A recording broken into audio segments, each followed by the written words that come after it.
அஸ்ஸலாமு அலைக்கும். என் பெயர் ஜீனத் நிசா, சிங்கநல்லூர். ஒருத்தர் இறந்துட்டார். அவருக்காக வேண்டி 30 ஜுஸ்களை கொண்டுட்டு வந்து ஓத வைக்கிறாங்க. ஹத்தாம் தமாம் செய்கிறேன்னு சொல்கிறாங்க. அப்புறம் 3 நாள் பாத்தியா, 10ஆம் நாள் பாத்தியா, 40 நாள் பாத்தியா ஓதுறாங்க.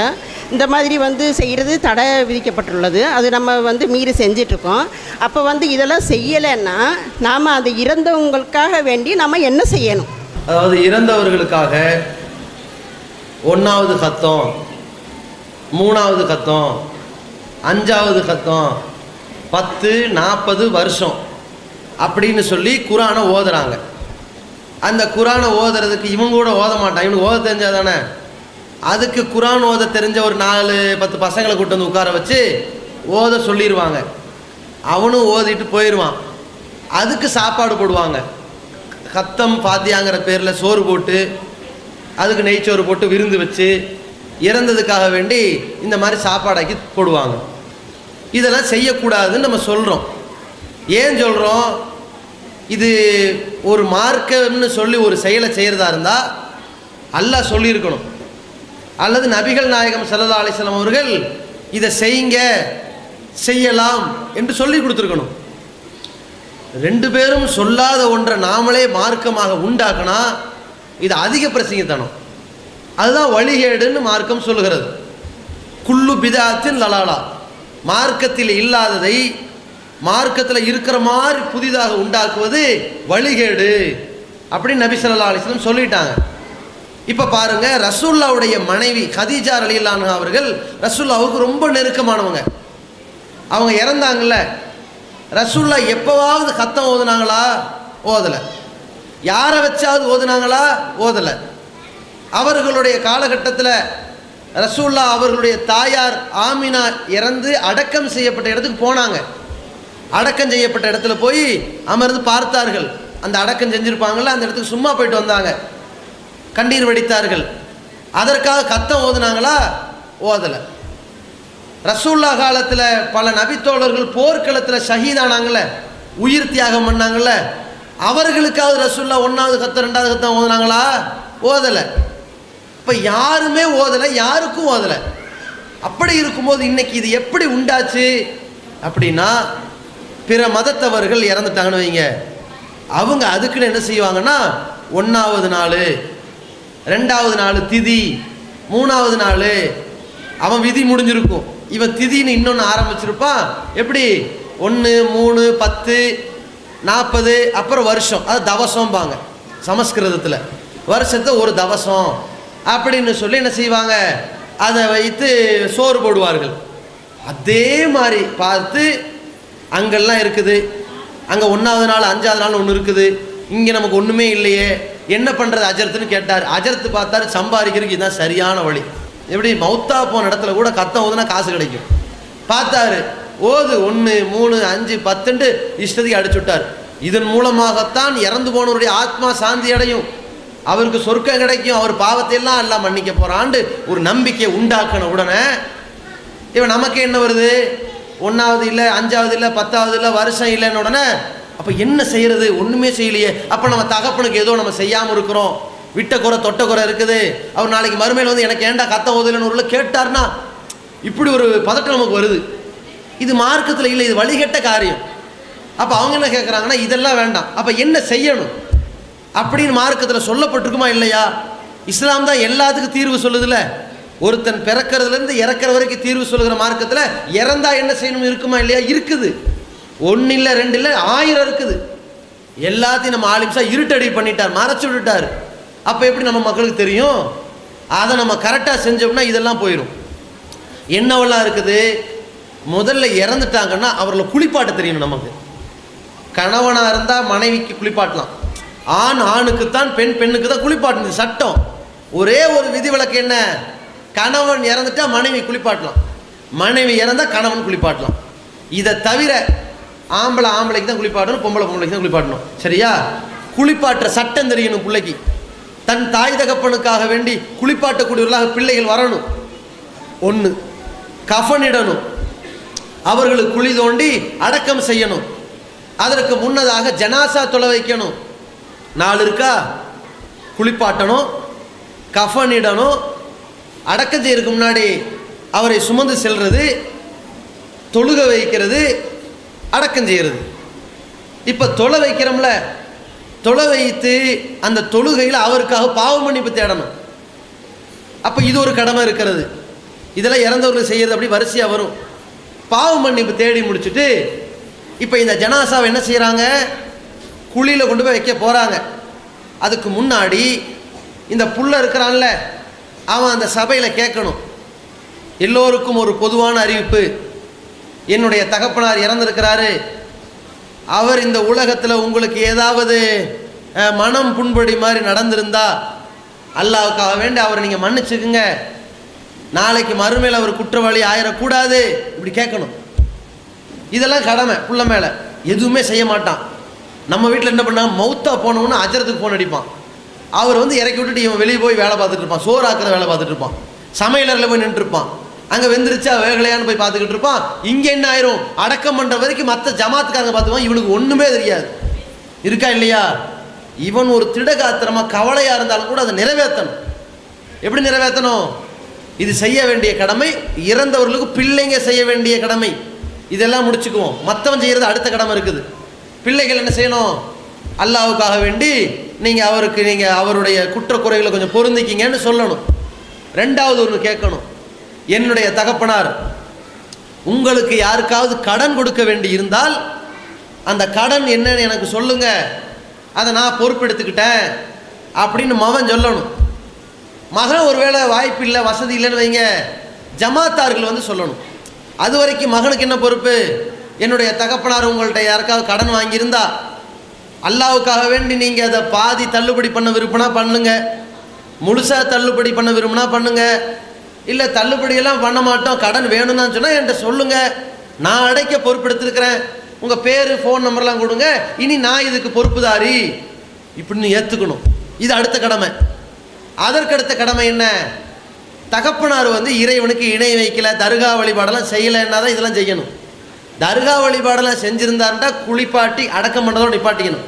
பாவ மன்னிப்புலாம் கேட்க முடியாது. இணை வைக்காத நிலையில் நல்ல நிலையில் மரணித்திருப்பார், ஆனால் தான் இந்த கடமையெல்லாம் இருக்குது. அதுக்கப்புறம் என்ன செய்யணும்னா, இப்போ தகப்பனார் வந்து வசதி படைத்தவராக இருந்து அந்த நேரம் பார்த்து ஹஜ்ஜுக்கு விண்ணப்பிச்சிருக்கிறாரு, இந்த வருஷம் அவருக்கு கிடைக்கல அப்படி வச்சுக்கோங்க, அடுத்த வருஷம் விண்ணப்பிப்பார், அப்படி தானே? அடுத்த வருஷம் ஆனால் வசதி இருக்குது, ரெடியாக இருக்குது, விண்ணப்பிச்சா கிடச்சிரும். அந்த மாதிரி நிலையில் இருக்கும்போது மௌத்தா போயிட்டார். அவருக்கு என்ன ஆசை, எப்படியாவது ஹஜ்ஜு செய்யணும்னு ஆசை இருக்குது. இந்த மாதிரி நேரத்தில் இந்த புள்ள மேலே என்ன கடமைனா, இந்த கடமையை மகன் செய்யணும் தகப்பனுக்காக. செஞ்சு, இறைவா என்னுடைய தகப்பனார் ஹஜ் செய்ய நினைத்திருந்தார், அவருக்காக வேண்டி இந்த ஹஜ்ஜை நான் செஞ்சுருக்கிறேன், இந்த கூலியை அவருக்கு சேர்த்துரு என்று அல்லாஹ்ட்ட போய் சொல்லி இதை செய்யணும். இது ஒரு கடமை. அடுத்து என்ன கடமை, அவர் சொல்லாமல் இறந்துட்டார், நான் ஹஜ் செய்யலான்னு இருந்தேன்ப்பா, எனக்கு பதிலாக நீ செய் பண்ணலாம், ஒரு வார்த்தையும் பேசவே இல்லை, ஆனால் வசதி இருந்துச்சு, நாம் என்ன செய்யலாம், அவர் சொல்லாட்டி கூட நம்ம ஹஜ் செய்யலாம், சரிங்களா? அதுக்கப்புறம் அவர் ஒரு நேர்ச்சை பண்ணியிருக்கார், உயிரோடு வாழும்போது ஒரு நேர்ச்சை பண்ணியிருக்கார், யா அல்லாஹ் நான் இப்போ காய்ச்சலாக படுத்திருக்கிறேன், எனக்கு இந்த காய்ச்சல் சரியாயிடுச்சுன்னு சொன்னால் நான் ஒரு ஏழைகளுக்கு 2 ஆட்டை அறுத்து கொடுத்துட்றேன். ஆட்டை அறுத்து கொடுக்குறேன்னு நேர்ச்சை பண்ணிவிட்டு அந்த உணவை ஏழை மட்டும் தான் சாப்பிடும், நம்ம சாப்பிட முடியாது. ஆட்டை அறுத்து கொடுக்குறேன்னு நேர்ச்சை பண்ணிட்டார். அவருக்கு உடம்பு சரியாயிருச்சு. சரியான என்ன பண்ணணும், நேர்ச்சியை நிறைவேற்றணும். நிறைவேற்றலான்னு நினைக்கும்போது மௌத்தா போயிட்டார். இப்போ யார் மேலே கடமை, அது பிள்ளைக்கு தெரிந்திருந்தால் பிள்ளை அந்த 2 ஆட்டை அறுத்து ஏழைகளுக்கு கொடுத்துடணும். இறைவா என் தகப்பனார் இந்த நேர்ச்சை பண்ணியிருந்தாரு, அதை நிறைவேற்றுறதுக்கு முன்னாடி மௌத்தாயிட்டாரு, அந்த கடமையை நான் நிறைவேற்றிட்டேன், அவரை குற்றம் பிடிக்காமல் அதுக்கு நன்மையை கொடுன்னு கேட்கணும். அடுத்து என்ன கடமை, அவர் மௌத்தா போயிட்டாருன்னா அவர் நம்மள்கிட்ட சொல்லிட்டு போகாமல் இருந்தாலும் ஒரு பிரச்சனை இல்லை, அவர் பெயரால் நம்ம தான தர்மம் செஞ்சுக்கிட்டே இருக்கலாம், எவ்வளவு தர்மம் வேணாலும் செய்யலாம், அது ஒன்று மட்டும் செய்யலாம். அவர் சொல்லாமல் நாம் அவருக்காக வேண்டி குரான் ஓதுறதோ, அவர் சொல்லாமல் சொல்லிட்டு இருந்தாலும் அவருக்காக வேண்டி குரான் ஓதுறதோ செய்யக்கூடாது. அவர் சொல்லாமல் நமக்கு வந்து உம்ரா செய்கிறது செய்யக்கூடாது. அவர் எதை சொல்லிவிட்டு மௌத்தாகிறாரு, ஹஜ்ஜை சொல்லிட்டு மௌத்தாவார், சொல்லாமல் மௌத்தானாலும் நம்ம செய்யலாம் அவருக்காக. ஆனால் அவருக்காக வேண்டி உம்ரா செய்யலாமா, செய்யக்கூடாது. அவருக்காக வேண்டிய 5 வேளை எக்ஸ்ட்ரா தொழுகலாமா, தொழக்கூடாது. ஏதாவது நேர்ச்சை விட்டு இருந்தால் செய்யலாம். இதை தாண்டி வேற எந்த வணக்க வழிபாடும் செய்யக்கூடாது. ஒன்னே ஒன்று செய்யலாம். என்ன செய்யலாம்? அவர் சொல்லாமல் மௌத்தா இருந்தாலும், அவர் தர்மம் செய்ய மனம் இல்லாத நிலையில் மௌத்தா இருந்தாலும், அவர் கஞ்சனா மௌத்தா இருந்தாலும் நம்ம என்ன செய்யலாம்? தான தர்மங்களை நிறையா செய்து இறைவா இந்த தர்மத்தினுடைய நன்மையை அவருக்கு சேர்த்துன்னு கேட்கலாம். இப்போ ஒரு பள்ளிவாசல் கட்டுமான பணிக்காக வேண்டி உங்கள்ட்ட உதவி கேட்குறாங்கன்னு வைங்க, நீங்கள் என்ன செய்யலாம்? சரி, என் பேரில் ஒரு 1000 ரூபா பொறுப்படுத்துங்க, என் தகப்பனார் பேரில் ஒரு 1000 ரூபா அப்படின்னு சொல்லி தர்மம் செஞ்சுட்டு இறைவா இந்த நன்மை அவருக்கு சேர்த்துன்னு கேட்கலாம் நீங்கள். சரியா? அதே நேரத்தில் குர்பானி கொடுப்பாங்க சில பேர். ஹஜ்ஜி பெருநாளில் 3 ஆடை கொண்டு வந்து அறுப்பாங்க. எதுக்கு 3 ஆடு? 1 எனக்கு, இந்த 2 எங்கள் வாப்பா பேரில் இருக்கிறேன் பாரு. குர்பானியை பொறுத்த வரைக்கும் சொல்லிட்டு போனால் நம்ம செய்ய முடியாது. வாப்பா வந்து எனக்காக நீ வருஷம் குர்பானி கொடுத்துருன்னு சொன்னால் செய்யக்கூடாது. வாப்பா வந்து நான் இறந்துட்டா எனக்காக வேண்டி வருஷம் உம்ரா செய் அப்படிங்கிறாரு, செய்யக்கூடாது. வாப்பா வந்து எனக்காக வேண்டி வருஷம் நீ நோன்பு வச்சிருக்கிறாரு, செய்யக்கூடாது. வாப்பா எனக்காக வேண்டி ஹஜ்ஜு செய்ப்பா, நான் ஹஜ்ஜு செய்ய முடியலன்னு மௌத்தாயிட்டேன்னா செய்யணும். அதை அவர் சொல்லாட்டி நம்ம செய்யணும். இந்த ஒரு இபாதத்து ஓகே. ஆனால் தான தர்மம் இருக்குதுல்ல, வாப்பா சொன்னாலும் சரி சொல்லாட்டியும் சரி நம்ம செய்யலாம். நிறைய தர்மங்களை செஞ்சு இறைவா இந்த தர்மத்தினுடைய கூலி என் தகப்பனார்ட்ட சேர்த்துரு அப்படின்னு கேட்கலாம். இவங்க 3வது பாத்தி கத்தம், 10வது கத்தம், ஒரு வருஷ கத்தம் வருஷத்தோடு முடிச்சுக்கிறாங்க. நாம் உங்களுக்கு வாழ்நாள் முழுக்க செய்ய சொல்கிறோம். எப்பெல்லாம் தகப்பன் தாயினுடைய நினைவு வருதோ அப்பெல்லாம் ஏழைக்கு தர்மம் செஞ்சு இறைவா இந்த கூலி என் தாய் தகப்பனுக்கு சேர்த்துருன்னு கேளுங்க, போய்கிட்டே இருக்கும். அதற்கப்புறம் செய்ய வேண்டியது என்ன? அதிகமாக அவருக்காக வேண்டி பாவ மன்னிப்பு தேடணும், பிரார்த்தனை செய்யணும். இது பிள்ளைகள் செய்ய வேண்டிய கடமைகள். அதற்கப்புறம் செய்ய வேண்டியது என்ன அப்படின்னா, அவருடைய நெருங்கிய உறவினர்கள் இருக்கிறாங்களே, அந்த உறவினர்கள்ட்ட போய் பழகணும். அவருடைய அண்ணன், தம்பி, அக்கா, தங்கச்சின்னு இருப்பாங்களே, அவர்களுடைய உறவுகளை போய் சந்திச்சு பழகணும். பெரியத்தா சின்னத்தாலாம் இருப்பாங்க. அப்போ தான் அவங்க என்ன புரிஞ்சுக்குவாங்க, பரவாயில்ல நம்ம தம்பி இறந்தாலும் கூட தம்பி பசங்க அந்த உறவை அதோடு அத்துட்டு போகாமல் நம்மள்கிட்ட வந்து உறவை புதுப்பிச்சுக்கிட்டாங்கன்னு நினைப்பாங்க. இதை செய்யணும். இதெல்லாம் ரசூல்லா பிரத்யோகமாகவே செய்ய சொன்னாங்க. இதெல்லாம் இறந்தவர்களுக்கு பிள்ளைகள் செய்ய வேண்டிய இவ்வளோ கடமை இருக்குது. இதையெல்லாம் நம்ம சமுதாயத்துக்கு சொல்லாமல் இல்லாத கடமை உண்டாக்கி விட்டாங்க. சரியா? அதுக்கப்புறம் ஊர் மக்கள் செய்ய வேண்டிய கடமைன்னு ஒன்று இருக்குது. அவங்க என்ன செய்யணும்? குடும்பத்தாரை பார்க்குறாங்க, ரொம்ப சோகத்தில் இருக்கிறாங்க. அவங்க அந்த நேரத்தில் போய் சமைச்சிக்கிட்டு இருப்பாங்களா, அழுதுகிட்டு இருப்பாங்க. திடீர்னு சில பேர் ஒப்பாரி வைப்பாங்க. அந்த குடும்பத்தாரை போய் ஆறுதல் படுத்தி ஒப்பாரி வைக்க விடாமல் தடுத்து, அழுதா பிரச்சனை இல்லை, ஒப்பாரி வைக்கக்கூடாது, ஓலம் விடக்கூடாது. அந்த மாதிரி இருந்தால் அவர்களை தடுத்து சமாதானப்படுத்தி அவர்களுக்காக பக்கத்து வீடுகள்லையோ எங்கேயாவது சாப்பாடாக்கி கொண்டு வந்து, அவங்க எத்தனை பேர் இருப்பாங்க வீட்டில்? ஒரு 5-6 பேர் அழுதுகிட்டு கிடப்பாங்க. அல்லது வெளியூர்ந்து ஒரு 5-6 பேர் 10 பேர் வந்து கிடப்பாங்க. அந்த 20 பேருக்காக வேண்டி வெளியிருந்து யாராவது சாப்பாடாக்கி கொண்டு வந்து சாப்பிடுங்க, இப்படி பட்டினி கிடந்தால் என்ன அர்த்தம், கொஞ்சம் அமைதியாக இருங்க, எந்த ஒரு உயிர் போகத்தானே போகுது, அல்லாஹ் ரப்புல் ஆலமீன் இந்த நேரத்தில் எடுத்துருக்கிறான்னா ஏதோ ஒரு விஷயம் இருக்கும், அல்லாஹ் அதில் நன்மை அமைப்பான், அவங்களுக்கு மன்னிப்பு கேளுங்க, ஏன் இதுக்கு ஆவேசப்படாதீங்க அப்படின்னு கொஞ்சம் ஆறுதல் படுத்துகிற மாதிரி உணவெல்லாம் சமைச்சிக்கிட்டு இவன் கொண்டு போய் கொடுக்கணும். இங்கடான்னா அவனை சமைக்க சொல்கிறான். இதுதான் பாவம். வெளியிருந்து சமைச்சு நம்ம தான் கொண்டு போய் கொடுக்கணும். இது முதல் கடமை, சமுதாயத்தை அவர் செய்ய வேண்டிய கடமை. ரெண்டாவது என்ன? அவர் அந்த நேரத்தில் பிள்ளைங்க கொஞ்சம் மனச்சோர்வாக இருப்பாங்க. பள்ளிவாசலில் போய் அடக்கம் பண்ணுறதுக்கான ஏற்பாடெல்லாம் பண்ண மாட்டாங்க. தெரியாது அவங்களுக்கு, அவசரத்தில் என்ன பதட்டத்தில் கூட இருப்பாங்க. கொஞ்சம் சமாதானப்படுத்தி, வா நம்ம அடக்கம் பண்ணுறதுக்கு ஏற்பாடு பண்ணுவோம், குளிப்பாட்டை ஏற்பாடு பண்ணுவோம், கஃன் துணி வாங்க ஏற்பாடு பண்ணுவோம், அந்த மாதிரியான வேலைகளை செஞ்சு கொடுக்கணும். அதுக்கப்புறம் என்ன? அவர்கள் வீட்டில் சமாதானப்படுத்திட்டு சபையில் அறிவிக்கணும். சில நேரத்தில் புள்ள அறிவிக்க மாட்டான், இல்லை நான் அறிவிக்கிறேன் நீங்கள் அறிவிங்கம்பா. அப்போ ஜமாத்தார் பொறுப்பெடுத்து அறிவிக்கணும். அவர் வந்து இந்த மாதிரி இவர் இறந்துட்டாரு, அவங்க பசங்க ரெடியாக இருக்கிறாங்க, யாராவது கடன் வாங்கியிருந்தா சொல்லுங்கள். கடனை அடைக்க முடியல, இப்போ ஜமாத்தார் என்ன பொறுப்பெடுத்துக்கணும்? மக்களே, இறந்து விட்டவர் சொத்துக்களை விட்டிருந்தால் அதை பிள்ளைங்க எடுத்துக்கங்க சொத்துக்களை. கடனை விட்டு சென்றிருந்தால் முடிஞ்சால் பிள்ளைங்க அடைங்க. பிள்ளைங்க அடைக்கிற அளவுக்கு, அவங்க கடனை அடைக்கிற அளவுக்கு பொருளாதாரம் அவங்கள்ட்ட இல்லையா, இதை ஜமாத் பொறுப்பெடுத்துக்கொள்ளணும்னு ஜமாத் அறிவிச்சிடணும். ஜமாத்து பொறுப்பெடுத்துக்கணும்னு அர்த்தம், நீங்கள்லாம் உங்கள் பொருளாதார உதவி செய்யுங்க, கடன் அடைக்க ஜமாத்து பொறுப்பெடுத்துருக்குன்னு ஜமாத் பொறுப்பெடுத்துக்கணும். இதெல்லாம் ஜமாத் எடுத்து செய்ய வேண்டிய வேலை. நம்ம ஜமாத் என்ன பண்ணுவாங்க? இங்கே ஜமாத்தில் வச்சுக்கிறவங்க, மௌத்தா போயிட்டாரப்பா ஒரு லெட்டர் கொடு, குழி நோண்ட ஒரு 500 ரூபா கொடு, குளிப்பாட்ட ஒரு 300 ரூபா கொடு, கஃன் துணிக்கு 200, இப்படின்னு காசை பிடுங்க வேலை பார்ப்பான். நீ எங்கள் முகல்லா வாசி தானா? இல்லை, அப்போ 2000 ரூபா பணம் கூடி சந்தா கொடு அப்படிம்பா. என்னடா இது சந்துவுக்கு தூக்குறதுக்கு சந்தா கேட்குறான்னு நினைப்பான். அவனை விட்டு சொரண்ட பார்க்கக்கூடாது, அவனுக்கு இவன் தான் கொடுக்கணும். அந்த மாதிரியான வேலை செய்யணும். அடுத்து என்ன, அந்த பிள்ளைகிட்ட கேட்கணும், இந்தப்பா உங்கள் தகப்பனார் இறந்துருக்காரு, அவருக்கு நீ தான் தொலை வைக்கணும், நீ தொலை வைக்கதோ உன் மேலே கடமை, உன்னால் முடியல நீ அனுமதி கொடுத்தா நாங்கள் தொலை வைப்போன்னு அடுத்து கேட்கணும். இல்லை நான் தொலை வச்சுக்கிறேன்னா அவரு தான் கடமை. ரசூல்லாவே பர்மிஷன் கேட்பாங்க. ஒரு ரசூல்லா காலத்தில் மதினாவில் ஒருத்தர் இறந்துடுறாரு. அவர் இறந்த நேரத்தில் அவருடைய மகன்கிட்ட போய் ரசூல்லா கேட்குறாங்க, நீங்கள் உங்கள் தகப்பனாருக்காக நீங்கள் தான் தொலை வைக்கணும், நீங்கள் அனுமதி கொடுத்தீங்கன்னா. ரசூல்லா 5 வேளை தொலை வைக்கிறாங்கல்ல, அதுக்கு ரசூல்லா தான் இமாம். மரணிக்கிற வரைக்கும் ரசூல்லா தான் இமாம். அவருக்கு பின்னாடி தான் மக்கள் தொழுவாங்க. ஆனால் ஜனாசான் அதுக்கு பிள்ளைங்க தான் இமாம், உரிமையாளர். போய் ரசூல்லா கேட்குறாங்க, ஆதினூனி அன் உசல்லி, நான் தொலை வைப்பதற்கு நீங்கள் பர்மிஷன் கொடுத்தீங்கன்னா நான் வைக்கிறேன் அப்படின்னு மகன்கிட்ட கேட்குறாரு. மகன் சொல்கிறார், சரி நீங்கள் தொலை வச்சுங்கன்றார். அப்புறம் தான் ரசூலா தொலை வைக்க போனாங்க. அப்போ இந்த மாதிரிலாம் செய்தி இருக்கிறது. அப்போ ஜமாத்தார் கேட்கணும். இதை செஞ்சு முடிச்சுட்டு அதுக்கு பிறகு குடும்பத்தார் வீட்டுக்கு போவாங்கள்ல, வீட்டுக்கு போய் ஜமாத்தார் அவர்களை சந்திக்கணும். இதில் ரசூலா செஞ்சுருக்கிறாங்க.